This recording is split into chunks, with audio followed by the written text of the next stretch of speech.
اعوذ باللہ من الشیطان الرجیم بسم اللہ الرحمن الرحیم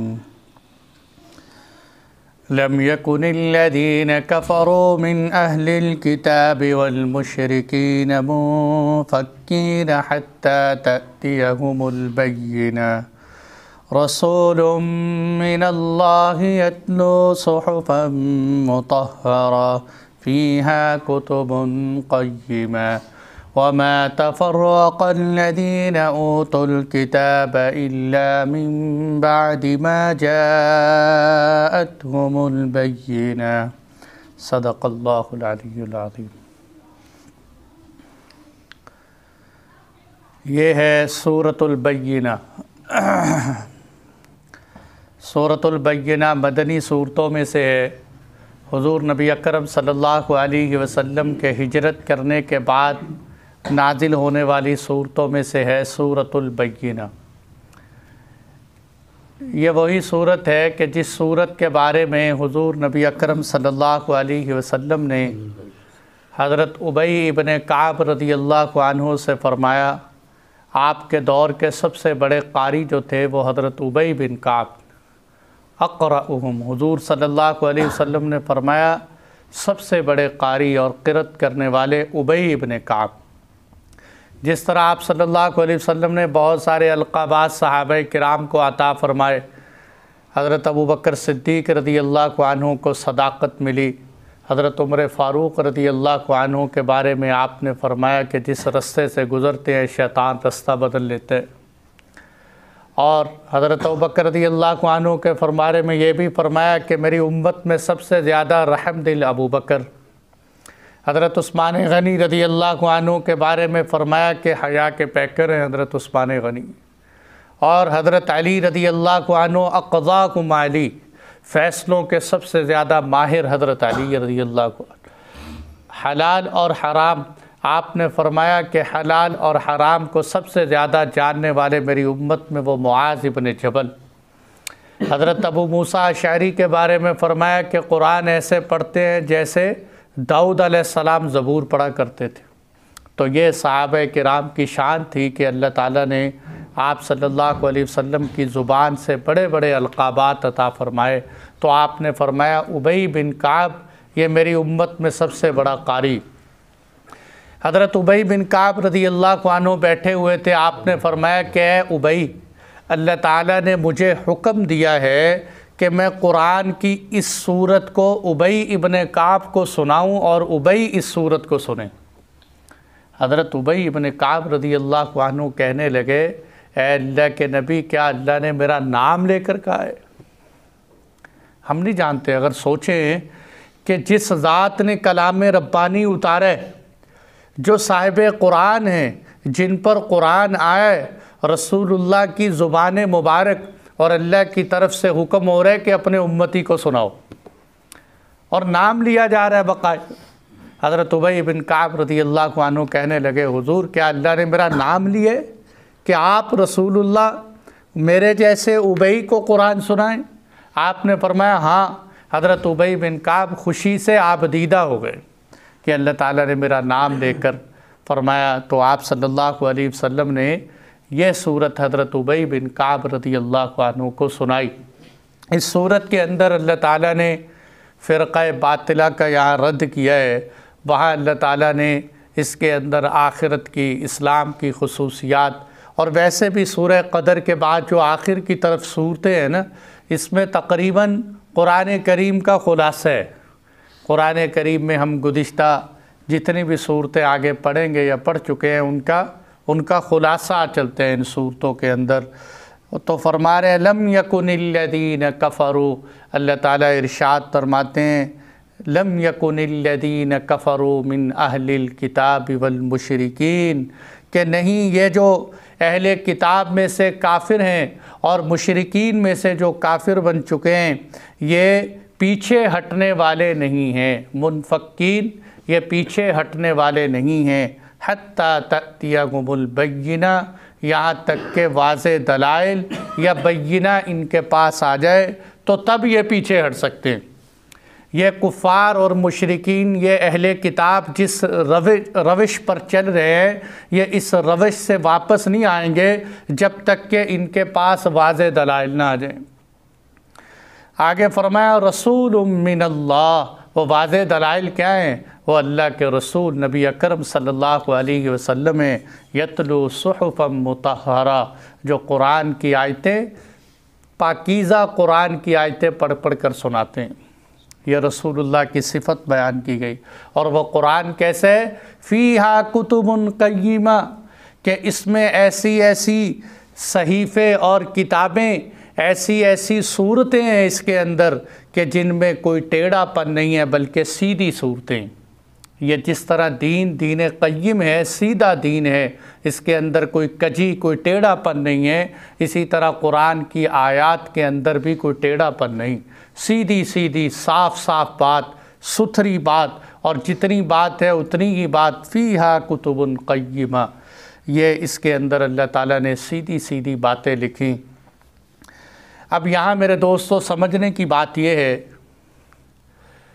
کہ 25 دسمبر کو، یہ تھوڑا تاریخی پس منظر سناتا ہوں تاکہ بات ہمیں اچھی طرح از بھر یاد رہے۔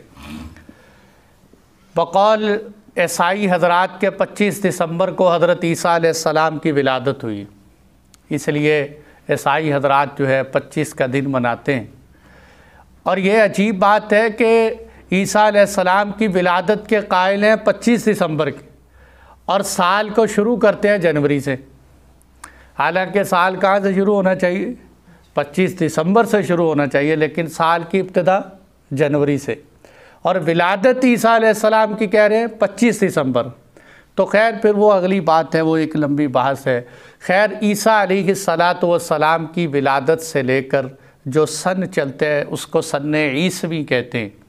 جب عیسیٰ علیہ السلام کے 570 سال گزر چکے تھے، 570 سال گزر چکے تھے، تو اس وقت اللہ کے نبی دنیا میں تشریف لائے۔ اب ہم یہ کہہ سکتے ہیں کہ 6 صدی عیسوی اللہ کے نبی کے دنیا میں تشریف لانے کا وقت ہے، کہ جس وقت 5ویں صدی کا آدھا حصے سے زائد گزر چکا تھا، تو اس وقت اللہ کے نبی دنیا میں تشریف لائے۔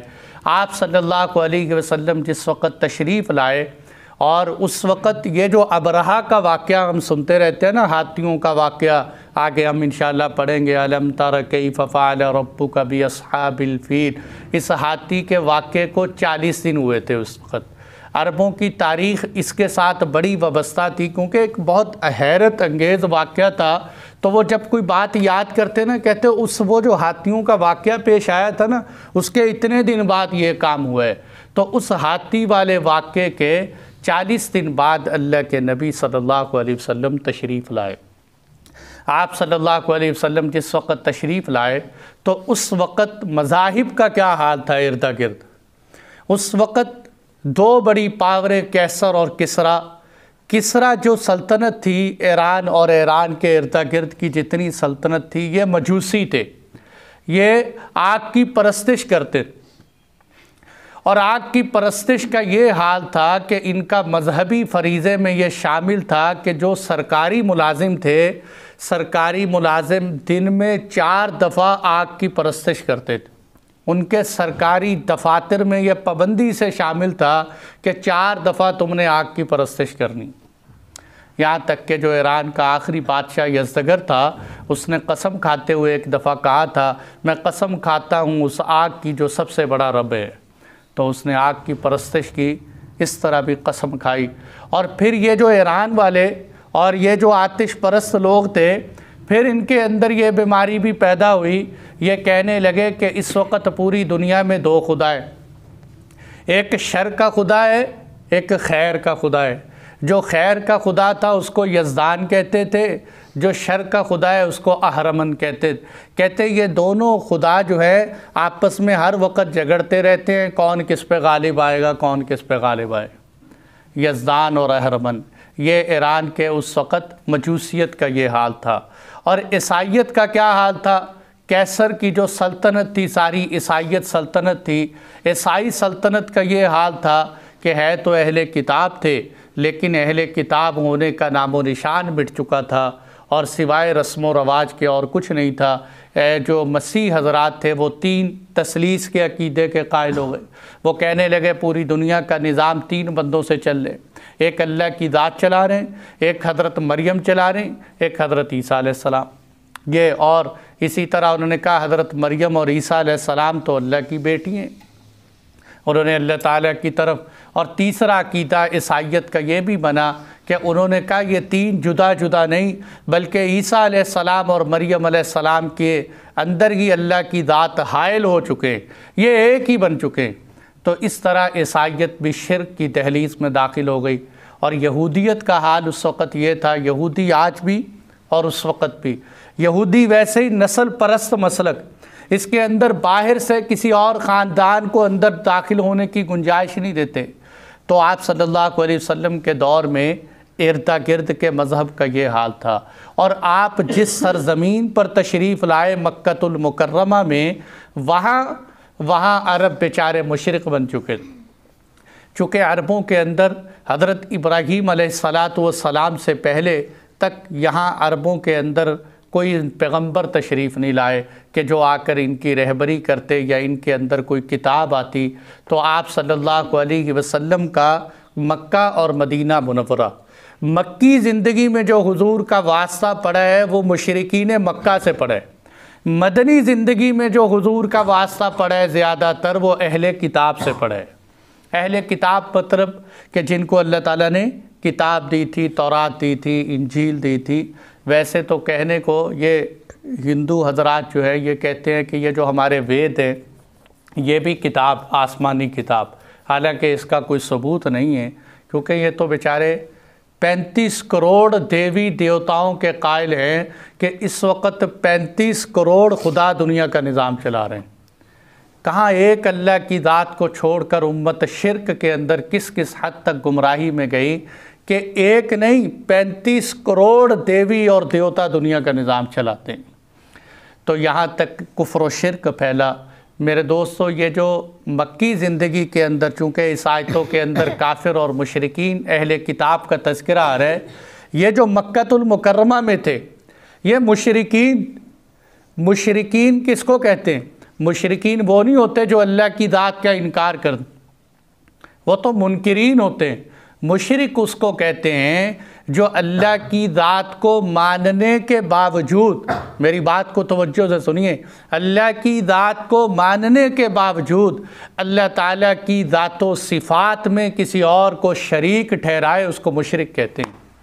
مشرک کی کوئی پونچھ، کوئی دم، کوئی خاص شکل نہیں ہوتی، بلکہ نہ صرف اس شخص کو مشرک کہتے ہیں جو کسی مجسمے کو سامنے رکھ کر اس کی پوجا کرے، بلکہ ہر ایسا کام جو صرف اللہ کی ذات کو ساجے، جیسے ہندوستانی ہمارے علماء ترجمہ کرتے ہیں، ہر وہ کام جو اللہ کی ذات کو ساجے وہ کام کسی اور سے مانگنا یہی شرک ہے۔ دیکھو بیت اللہ کا طواف کرتے ہوئے اب آدمی اللہ تعالیٰ کی طرف سے حکم اور بیت اللہ کا طواف کر رہے، ایک آدمی کسی قبر کے گرد بھی طواف کر رہے۔ اگر تو یہ کسی قبر کے گرد طواف کرتے ہوئے یہ سمجھ رہے کہ اس کا وہی اجر و ثواب ہے جو بیت اللہ کے طواف کے ہے تو یہ شرک ہے۔ اور اگر یہ اس نیت سے کر رہا ہے کہ میں تعظیم کر رہا ہوں تو یہ فسق و فجور ہے۔ اور اگر کسی قبر کو سجدہ کر رہے اور یہ سمجھ رہے کہ اس کو سجدہ کرنا ضروری ہے تو یہی شرک ہے۔ سجدہ تو اللہ کی ذات کے سوا کسی کو جائز ہی نہیں۔ کس طرح کی یہ پیشانی ہے جو ہر غیر کے در پہ جھک جائے؟ یہ تو صرف اللہ کی ذات کے سامنے جھکنے کے قابل ہے۔ اس لیے میں کہا کرتا ہوں مسلمانوں، اگر اس سرزمین پر اللہ کی ذات کے بعد کسی کو سجدہ جائز ہوتا تو اللہ کی قسم محمد مصطفیٰ کی قبر کو سجدے کیے جاتے۔ آپ کی قبر پر آج تک کوئی دنیا کا مائی کا لال ثابت نہیں کر سکتا کہ حضور کی قبر پر کسی صحابی نے کبھی سجدہ کیا ہو۔ آج تو لوگ کہہ سکتے ہیں کہ جی سعودی حکومت سجدہ نہیں کرنے دیتی، کبھی کسی صحابہ کرام نے بھی آپ کی قبر اطہر پہ سجدہ نہیں کیا۔ حالانکہ آپ صلی اللہ علیہ وسلم کی قبر کے ساتھ کیا نسبت ہے دنیا کی قبروں کی، یا کیا نسبت ہے دنیا کے اولیاء کرام کی؟ اور یہ جو اولیاء کرام دنیا سے چلے گئے، یہ کہہ کے نہیں گئے تھے کہ ہمارے بعد ہماری قبروں کو سجدے کرنا، یہ تو بعد کے مجاوروں نے قبروں کو جو ہے سجدہ گاہ بنا لیا۔ تو اس لیے میرے دوستو، شرک ہر وہ چیز جو صرف اللہ کی ذات سے مانگنی چاہیے، کسی اور سے مانگنا وہ شرک ہے۔ اولاد اللہ کی ذات دیتے ہیں، کسی اور سے اولاد مانگنا یہ شرک ہے۔ کسی اور کے ساتھ آج مسلمانوں کا کتنا ذہن بگڑ چکا ہے، کاروبار میں تھوڑے سے مسائل پریشانی آ جائے تو کہتے ہیں فلانے نے میرا کاروبار بند کر دی، فلاں نے جو ہے میرے رزق کی بندش کر دی، میرے جو ہے مقدر ختم کر دیے، بات پہ پھسل جاتے۔ اس لیے اللہ کی ذات پر کامل یقین، لا یملکون ضرا ولا نفعا ولا یملکون موتا ولا حیاتا ولا نشورا۔ اے مسلمان، تجھے اللہ کی ذات کے سوا نہ کوئی نقصان پہنچا سکتا ہے، نہ کوئی نفع پہنچا سکتا ہے، نہ کوئی زندگی دے سکتا ہے، نہ کوئی موت دے سکتا ہے، اللہ کی ذات ہے۔ تو اس لیے عبد المطلب اور بڑے بڑے اس وقت کے جتنے بھی لوگ تھے، اللہ کی ذات کو تو وہ بھی پکارتے، لیکن اللہ کی ذات کو پکارنے کے ساتھ ساتھ ایک دفعہ نا آپ صلی اللہ علیہ وسلم جب بیت اللہ کا طواف کرنے آئے، آپ نے دیکھا کہ مشرکین مکہ بھی بیت اللہ کا طواف کرتے ہوئے کہہ رہے ہیں لبیک اللہم لبیک لا شریک لک لبیک۔ آپ صلی اللہ علیہ وسلم کہنے لگے واہ واہ، یہی تو ہم کہتے ہیں لا شریک لک، اے اللہ تیرا کوئی شریک نہیں، اور تم نعرے بھی لگاتے ہو لا شریک لک لبیک، اور اللہ کی ذات کے ساتھ 360 بتوں کو شریک بھی ٹھہراتے ہو۔ پھر وہ انہوں نے فوراً جملہ بدلا، کہنے لگے لا شریک لک لبیک الا شریکن، آپ کا کوئی شریک نہیں مگر جس کو آپ شریک بنائیں وہ شریک ہو سکتا ہے، جس کو آپ شریک بنائیں وہ تو شریک ہو سکتا ہے، ویسے اور کوئی شریک نہیں۔ تو اس لیے میرے دوستوں، شرک فرمایا اللہ تعالیٰ نے قرآن کریم میں اللہ کے نبی کو اپنے سب سے پیارے محبوب کو مخاطب کر کے فرمایا لَإِنْ أَشْرَكْتَ لَيَحْبَطَنَّ عَمَلُكَ، اے پیغمبر اگر آپ بھی، حالانکہ پیغمبر کبھی بھی شرک کے قریب نہیں جاتے، نبوت سے پہلے بھی، نبوت کے بعد تو سوال ہی پیدا نہیں ہوتا، اے پیغمبر اگر آپ بھی معاذ اللہ شرک کریں گے تو اللہ آپ کے عملوں کو بھی ضائع کر دیں۔ تو اندازہ کریں، اس لیے میرے دوستو شرک کی بیماری سے بچیں، بہت خطرناک بیماری ہے۔ اللہ دوسری جگہ فرماتے ہیں تکاد السماوات یتفطرن منہ وتنشق الارض وتخر الجبال ہدا۔ شرک اتنا بڑا گناہ ہے کہ زمین و آسمان پھٹ جائیں، یہ چھوٹا گناہ ہے، شرک اس سے بھی بڑا گناہ ہے۔ اس لیے درباروں پہ جا کر اپنے عقیدے خراب نہ کریں۔ دیکھو درباروں پہ جانا یا اولیاء کرام کی قبروں پہ جانا، اس سے کون منع کرتا ہے؟ کوئی بھی نہیں منع کرتا۔ سب کہتے ہیں آپ اولیاء کرام کی قبروں پہ جائیں، وہاں ایصال ثواب کریں، دعائیں مانگیں اولیاء کرام کے قبروں پہ جا کر۔ آپ یہ نہیں کہ آپ اولیاء کرام سے ہی حاجتیں مانگنا شروع کر دیں۔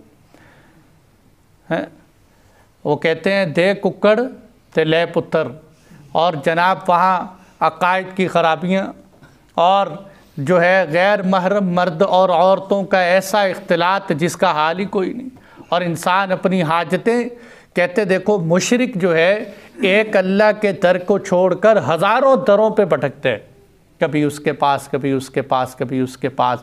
تو اس لیے آپ صلی اللہ علیہ وسلم کے دور میں ایک تو مکی زندگی میں آپ کا واسطہ پڑا مشرکین مکہ کے ساتھ، مدنی زندگی میں جو آپ کا واسطہ پڑا وہ اہل کتاب کے ساتھ۔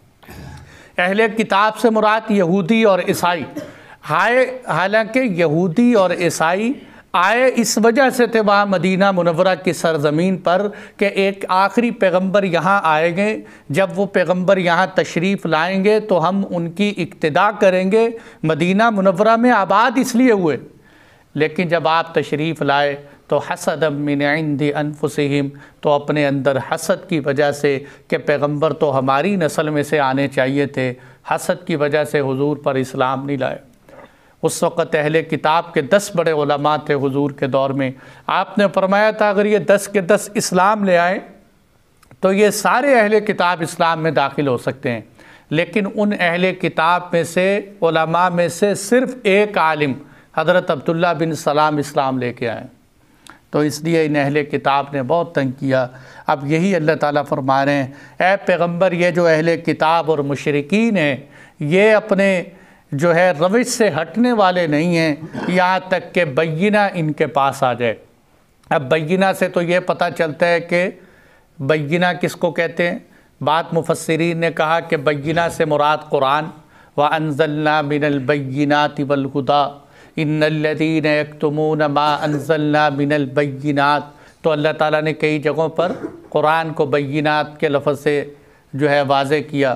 اور دوسرے علماء نے بڑی زبردست مفسرین نے بات کی کہ بینہ سے مراد یہاں قرآن نہیں، بینہ سے مراد اگلی آیت میں اللہ نے بتا دیا کہ رسول من اللہ، وہ اللہ کے رسول ہیں، کہ اللہ کے رسول آ گئے ہیں آپ کے پاس۔ اللہ کے رسول تو اتنی واضح نشانی ہے کہ ظالم و حضور کا چہرہ دیکھو تمہیں خود پتہ چلے گا کہ یہ سچے پیغمبر ہیں۔ ایک صحابی اسلام لائے اور آپ کو دیکھ کے کہنے لگے اللہ کی قسم یہ چہرہ کسی جھوٹے کا چہرہ نہیں ہو سکتا۔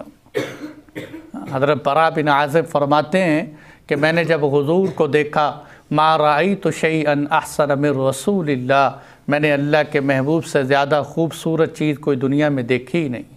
آپ تو اتنے حسین و جمیل، آپ کا چہرہ دیکھ لیتے تو تمہیں پتہ چل جاتا۔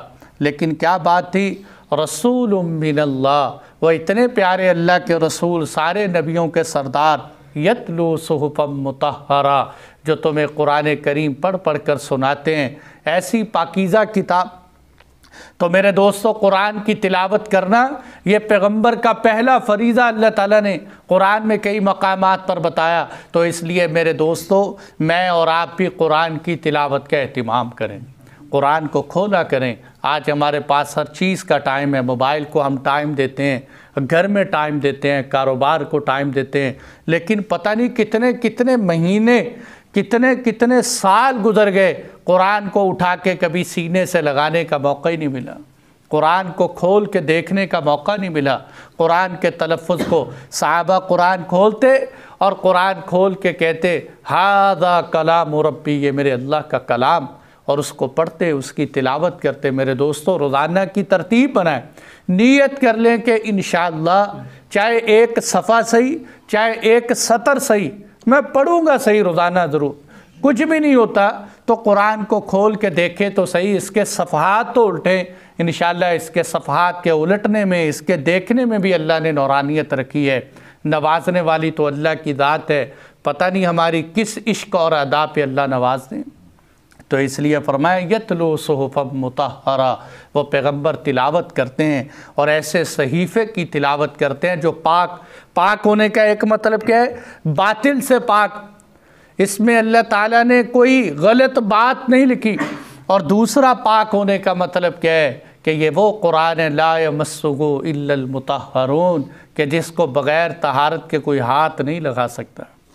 قرآن کی اس مقدس کتاب، اس سے بڑی عظمت اور قرآن کی کیا ہو سکتی ہے کہ یہ وہ کتاب ہے کہ جس کو ناپاک آدمی ہاتھ نہیں لگا سکتا۔ حضرت عمر فاروق رضی اللہ عنہ نے جب اپنی بہن کو تماچا مارا اور آپ کے دل میں اسلام کی محبت اٹھی، آپ نے فرمایا لاؤ وہ صحیفہ تو دو، تو بہن نے اس وقت بھی جلال کی حالت میں ان سے کہا تھا آپ ناپاک ہے، یہ قرآن پاک ہے، اس پاک کو ناپاک ہاتھ نہیں لگا سکتا، یہ اللہ کی کتاب پاک۔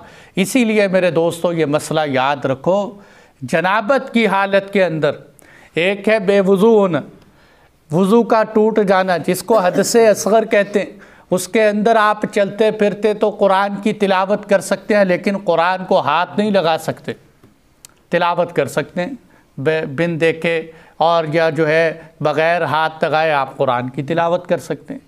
لیکن جب جنابت یعنی غسل واجب ہو جائے یا عورت کے ناپاکی کے ایام چل رہے ہوں، تو اس حالت میں جس طرح قرآن کی تلاوت کرنا جو ہے قرآن کو ہاتھ لگانا گناہ ہے، اسی طرح قرآن کی تلاوت کرنا بھی گناہ ہے۔ یہ بات اچھی طرح ذہن نشین کریں۔ بہت سارے آج کل جو ہے نیٹ کے اوپر اس طرح کے نئے نئے مفتی پیدا ہو چکے ہیں جنہوں نے فتوے دے دیے ہیں کہ آپ جو ہے دستانے پہن کر قرآن کی تلاوت کر سکتے ہیں۔ تو اس طرح کے مسئلوں کے پیچھے نہ جائیں اور قرآن کو طہارت کے ساتھ خواتین کو بتائیں۔ خواتین کو لوگوں نے بتا دیا کہ آپ جو ہے دستانے پہنیں اور دستانے پہن کر آپ ماہواری کے ایام میں بھی قرآن کی تلاوت کر سکتے ہیں۔ تو اس لیے بہت سارے مسائل لا علمی کے اندر یہ بات یاد رکھیں کہ ناپاکی کے ایام کے اندر جس طرح قرآن کو چھونا گناہ ہے، اسی طرح قرآن کی زبان سے تلاوت کرنا بھی گناہ ہے۔ جو کچھ کہا سنا گیا، اللہ تعالیٰ ہم سب کو عمل کی توفیق عطا فرمائے۔ جی بھائی، کسی ساتھی کا کوئی سوال؟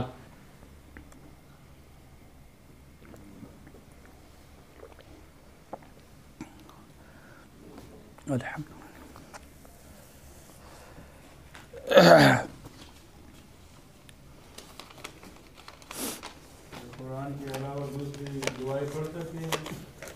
جی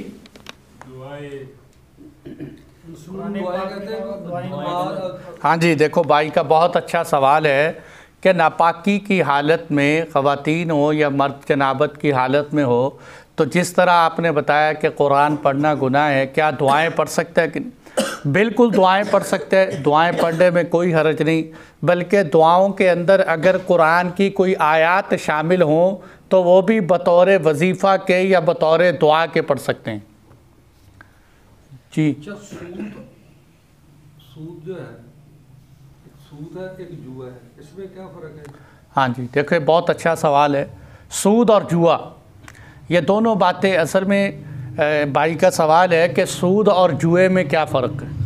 ہم بعض دفعہ کیا کرتے ہیں کہ جوئے کے اوپر سود کا لفظ بول دیتے ہیں، سود پہ جوئے کا لفظ بول دیتے ہیں۔ گناہ کے اندر تو دونوں برابر، جس طرح سود کھانا ناجائز ہے اس کے گناہ ہیں، اسی طرح جوئے کی حرمت اور گناہ بھی اللہ نے قرآن میں بیان فرمائی۔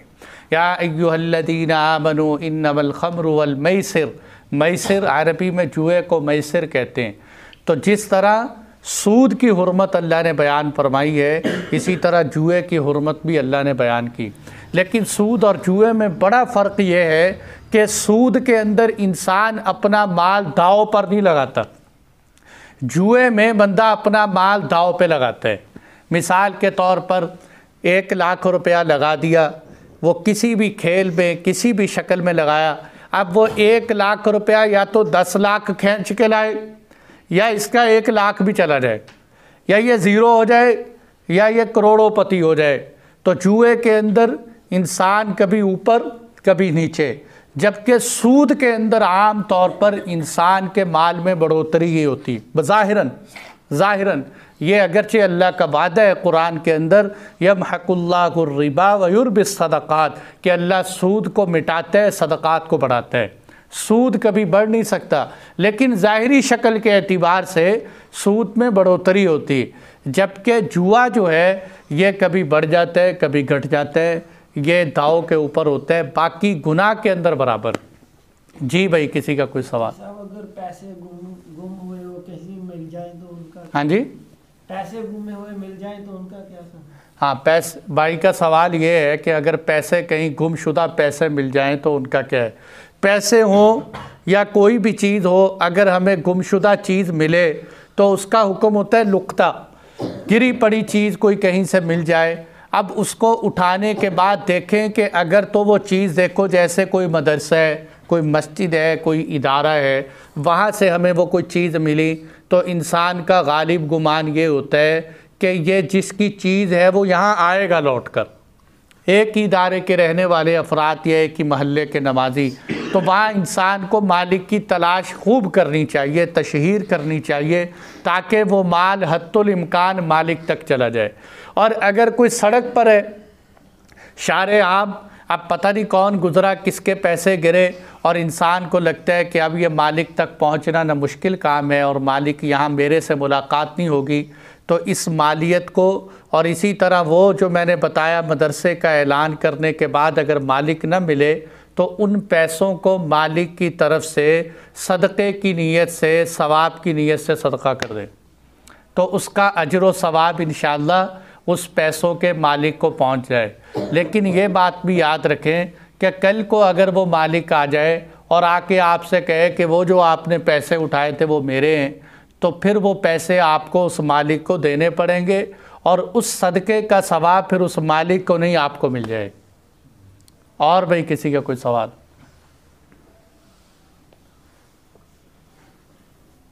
جی بھائی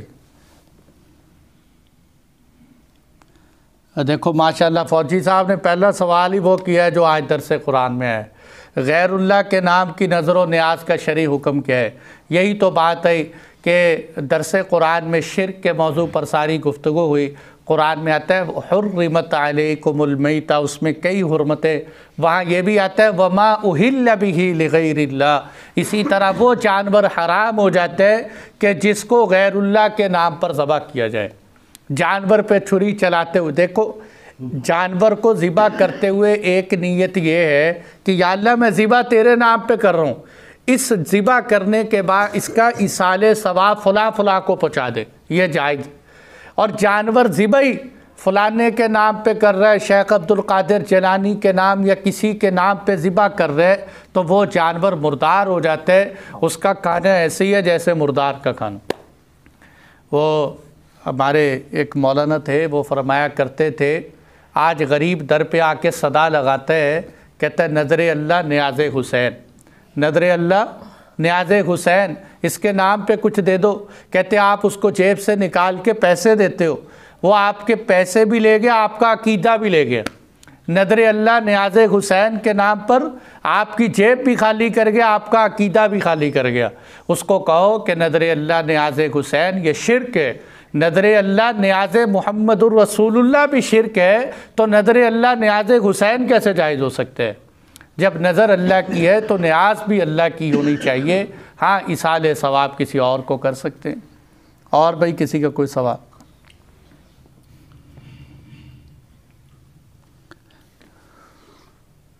ہاں یہ دوسرا سوال یہ بھی بڑی تفصیل سے ہو گیا، قبر پرستی بت پرستی ایک ہی چیز کے دو نام۔ دیکھو قبر پرستی اور بت پرستی شرک کے اعتبار سے دونوں برابر ہی، قبر پرستی اور بت پرستی شرک کے اعتبار سے ایک ہی جیسے، باقی تعریف کے اعتبار سے فرق ہے کہ وہ مردے سے جو ہے مانگ رہے جو قبر کے اندر ہے، اور وہ وہاں ایک ایسے بت سے مانگ رہے کہ جو وہ بھی مردے، ظاہری طور پر دونوں مردے، اور وہاں جو ہے اس کی پہلے جان کوئی نہیں تھی، بے جان چیز ہے، اپنے ہاتھ سے بنائی شدہ چیز ہے، اور یہاں کسی اور سے مانگ رہے۔ گناہ کے اعتبار سے قبر پرستی بت پرستی دونوں ایک جیسے۔ اور بھائی کسی کا سوال؟ مفتی صاحب نفس اور روح علیحدہ چیزیں، ہاں جی، روح اور نفس الگ الگ ہیں۔ ہاں بہت اچھا سوال کیا بھائی کا سوال ہے، روح اور نفس ایک ہی چیز ہے کہ نہیں؟ یہ اتنا گہرا سوال ہے کہ میں آپ کو کیا بتاؤں۔ اس پہ حضرت مولانا ادریس خان دہلوی صاحب نے ایک کتاب لکھی ہے باقاعدہ کہ روح اور نفس میں فرق ہے کہ نہیں۔ میں اس کا آپ کو موٹا سا خلاصہ بتا دیتا ہوں اپنے طور پر جو میں نے پڑھا ہے۔ مجھے بھی اس سوال کی بڑی تحقیق تھی کہ میرے سامنے یہ سوال آئے کہ ہم بیانوں میں اکثر کہتے رہتے ہیں روح نفس، لیکن پتہ نہیں ہوتا نفس کیا ہے روح کیا ہے، بولتے تو رہتے ہیں لیکن ہے کیا چیز یہ نہیں پتہ۔ تو مولانا ادریس خان دہلوی صاحب نے جو خلاصہ نکالا ہے حضرت نے وہ یہ ہے کہ وہ کہتے ہیں کہ روح اور نفس، وہ کہتے ہیں روح جو ہے انسان کی یہ منبع الخیر ہے، اور نفس جو ہے یہ منبع الشر ہے۔ نفس انسان کو گناہوں کا تقاضا کرتے ہے اور روح انسان کو خیر کا تقاضا کرتی ہے۔ تو فرماتے ہیں کہ یہی بنیادی طور پر بڑا فرق ہے، اور قرآن میں بھی اگر آپ غور کریں گے تو یہاں کوئی خیر کی بات آتی ہے تو اللہ تعالیٰ روح کے ساتھ بیان کرتے ہیں، شر کی کوئی بات ہے تو نفس کے ساتھ بیان کرتے ہیں۔ وَمَا أُبَرِّئُ نَفْسِي إِنَّ النَّفْسَ لَأَمَّارَةٌ بِالسُّوءِ کہ نفس برائیوں کا حکم کرتا ہے۔ یہاں دیکھو بڑا واضح إِنَّ النَّفْسَ لَأَمَّارَةٌ بِالسُّوءِ کہ نفس برائیوں کا حکم کرتا ہے، نفس انسان کو ترغیب دیتا ہے یہ کرو وہ کرو یہ کرو وہ کرو۔ روح انسان کی ہمیشہ خیر کی تلقین کرتی ہے۔ پھر وہ اگلی بات کہ بہت سارے بندے گناہ کرتے تو ان کے نفس کا ان پر غلبہ ہو جاتا ہے، نفس ان پر اتنا غالب ہو جاتا ہے کہ وہ ہر وقت ان کو برائیوں کی ہی تلقین کرتا رہتا ہے۔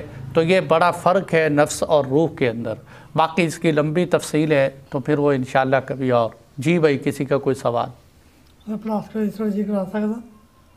پلاسٹک سرجری، بہت اچھا سوال ہے بھائی کا سوال ہے، پلاسٹک سرجری کروا سکتے ہیں کہ نہیں؟ دیکھیں یہ جو اللہ تعالیٰ نے انسان کو جسم دیا ہے نا، یہ اللہ تعالیٰ کی امانت، اس جسم کے اندر انسان اپنی مرضی سے رد و بدل تبدیلیاں نہیں کر سکتا۔ ہاں اللہ تعالیٰ نے اس انسان کو اتنی اجازت تو دی ہے کہ آپ زیب و زینت اختیار کرو شریعت کی حدود کے اندر رہتے ہوئے، یہ نہیں کہ آپ اتنی ڈینٹنگ پینٹنگ کرو اپنے جسم کے اوپر کہ جو شریعت کی حدود سے باہر چلی جائے۔ دیکھو یہ جو دانت ہے نا، اب دانت ہے انسان کے جڑے ہوئے، ان دانتوں کے اندر خواتین فاصلہ کرواتی ہیں، باریک کرواتی ہیں تاکہ دانتوں کے درمیان چھوٹا چھوٹا باریک فاصلہ خوبصورت لگے، یا آنکھوں کے اوپر ان کو باریک کرواتی ہیں تاکہ خوبصورت لگے۔ آپ صلی اللہ علیہ وسلم نے فرمایا اللہ کی لعنت برستی ہے ایسی عورتوں پر کہ جو یہ اپنی پلکیں بنواتی ہیں، اور اسی طرح اللہ کی لعنت برستی ہے ان عورتوں پر جو اپنے دانتوں کے درمیان فاصلہ کرواتی ہیں۔ اب دیکھو یہاں زینت کروائی، لیکن یہ ایک ڈینٹنگ پینٹنگ، تو ایسی زینت ایسا جو ہے پینٹ کروانا اپنے اوپر جس کی اسلام اجازت نہ دیتا ہو، ایسی زینت سے منع کیا۔ ہاں اگر کسی کے جسم میں کوئی عیب پیدا ہو جائے، جیسے دانت ہے دیکھو کسی کے، وہ بعض لوگوں کے دانت اتنے باہر کو نکل رہے ہوتے ہیں کہ بندہ سمجھتا ہے ہنس رہا ہے، وہ رو رہا ہوتا ہے، تو اگر ایسے کسی کے دانتوں میں کوئی عیب پیدا ہو جائے تو اس کو اگر کسی ذریعے سے وہ پیچھے کو کروا لے یا سرجری کے طور پر بیک کروا لے تو وہ کروا سکتے ہیں۔ اسی طرح انسان کے چہرے پر کوئی ایسا عیب پیدا ہو جائے جس سے اس کے حسن میں کمی آتی ہو یا اس کا پیدائشی طور پر وہ عیب ہو تو اس کو زائل کروانے کے لیے پلاسٹک سرجری کروا سکتے ہیں۔ صرف فیشن کے طور پر، صرف اپنے آپ کو لوگوں میں بہت بناؤ سنگار کے طور پر کرنا، یہ تغییر لخلق اللہ ہے جو درست نہیں۔ اور بھائی کسی کا کوئی سوال؟ یونس علیہ السلام کیوں اپنی قوم کو چھوڑ کر چلے گئے تھے، اس کی کیا وجہ ہے؟ یہ انشاءاللہ آگے درس قرآن میں آئے گا تفصیل سے کہ یونس علیہ السلام کی قوم نے اللہ تعالیٰ کی جو ہے دیے ہوئے جو نبوت و رسالت کا آپ نے ان تک پیغام پہنچایا، اس کو قوم نے نہیں مانا، تو آپ قوم سے ناراض ہو کر جب باہر گئے اور اللہ تعالیٰ سے دعا بھی مانگی کہ یا اللہ اس قوم کو تباہ و برباد کر دے، یہ میری بات ماننے والی نہیں۔ پھر وہ یونس علیہ السلام کا لمبا قصہ کہ اللہ تعالیٰ نے آپ کو مچھلی کے پیٹ میں جگہ دی اور یونس علیہ السلام کی قوم نے پیچھے سے توبہ کر لی، اللہ نے ان کو بچا لیا، تو یہ انشاءاللہ ہم تفصیل سے آگے پڑھیں گے۔ مائدہ کے بارے میں بتائیں، مائدہ جو سورۃ المائدہ ہے، ہاں جی، سورۃ المائدہ کے بارے میں، سورۃ المائدہ بھی انشاءاللہ آگے آئے گی تو ہم اس کے تفصیل سے احکامات پڑھیں گے۔ سورۃ المائدہ کے اندر بڑے لمبے اللہ تعالیٰ نے احکامات بیان کیے اور ہم انشاءاللہ ڈیٹیل سے پڑھیں گے۔ اور بھائی کسی کا کوئی سوال؟ مولوی صاحب بچہ کوئی فوت ہویا پیدا ہو جاتا وا، ہاں جی، پہلے ہی فوت ہویا ہوندا بچہ، ہاں جی، تے پیدا ہوئی ہوندا، ਉਹਨੂੰ مثلا نوا نہیں سکتے کہ مثلا ادا ہی دفن کرنا؟ ہاں دیکھو بھائی کا بہت اچھا سوال ہے۔ بھائی کا سوال یہ ہے کہ ایک بچہ ہے وہ پیدا ہوا ہے، وہ پیدائش سے پہلے ہی فوت شدہ ہی پیدا ہوا ہے۔ اس میں دیکھو دو تین صورتیں پیدا ہو جاتی ہیں۔ ایک وہ بچہ ہے کہ جو پیدا ہونے کے بعد اس نے ایک آدھی چیخ ماری یا کوئی آواز نکلی، کوئی زندگی کی رمق اس میں نظر آتی تھی، تو ایسے بچے کا نام بھی رکھنا چاہیے، اس بچے کو غسل بھی دینا چاہیے، اس کی نماز جنازہ اور تجہیز و تکفین بھی کرنی چاہیے۔ اور اگر ایک بچہ ایسا ہے کہ وہ فوت شدہ پیدا ہوا ہے لیکن اس بچے کے اعضاء صحیح سالم، تو ایسے بچے کا نام نہ بھی رکھے تو کوئی حرج نہیں، لیکن پھر بھی بہتر ہے کہ ایسے بچے کا بھی انسان کو کوئی نہ کوئی نام رکھ لینا چاہیے اور اس کو بھی ویسے ہی تجہیز و تکفین۔ ایک وہ بچہ ہے کہ جو پیدا ہوا ہے اس کے اعضاء سالم نہیں، مطلب جو ہے قبل از وقت جو ہے ابورشن کے ذریعے یا کسی اور طرح سے حمل جو ہے وہ ضائع ہو جائے، تو ایسا بچہ جس کے اعضاء صحیح سالم نہ ہو، اس بچے کو کسی کپڑے میں لپیٹ کر کسی جو ہے گڑے وغیرہ میں ڈال کے بند کر دیں۔ اور بھائی کسی کا کوئی سوال؟ نام رکھنے کے ساتھ لکھانا بھی ضروری ہے ابھی اس میں؟ لکھوانا دیکھو کوئی ضروری نہیں، یہ تو ایک ہمارے جو ہے قوانین ہیں شریعت میں کوئی ایسی بات نہیں ہے۔ اور بھائی کسی کا کوئی سوال؟ چلے جی، جو کچھ کہا سنا گیا اللہ تعالیٰ عمل کی توفیق عطا فرمائے۔